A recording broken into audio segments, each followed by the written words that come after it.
তোমার এই সুখের জন্য আমি আর তোমাকে বিরক্ত করব না।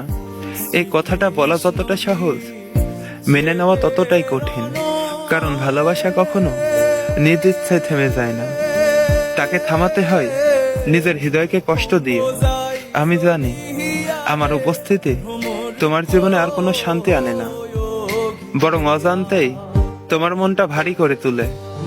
তাই আজ আমি নিজেকেই দূরে সরিয়ে নিচ্ছি, তোমার হাসিটা বাঁচিয়ে রাখার জন্য। অনেকবার ভেবেছি, আরেকবার লিখি, আরেকবার কথা বলি, হয়তো সব ঠিক হয়ে যাবে।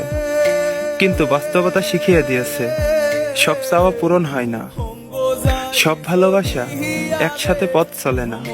কিছু ভালোবাসা থাকে নিঃশব্দে, দূরত্বে, তবুও সত্যি হয়ে। আর আমার ভালোবাসাটা ঠিক তেমনই, চাওয়া নেই, দাবি নেই, শুধু তোমার ভালো থাকা দেখার ইচ্ছা।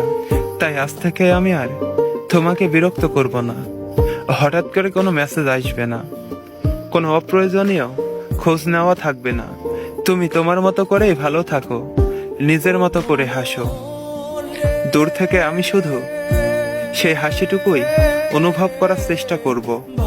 এই দূরে সরে যাওয়াটাই আমার শেষ উপহার তোমার জন্য। হয়তো এটা খুব দামি কিছু না, কিন্তু এর ভেতরে লুকিয়ে আছে আমার সমস্ত অনুভূতি, সমস্ত ত্যাগ আর নিঃশব্দ ভালোবাসা। তুমি সুখে থেকো, এতটুকুই প্রার্থনা থাকবে আমার সবকিছুর উপরে। ছিল মনে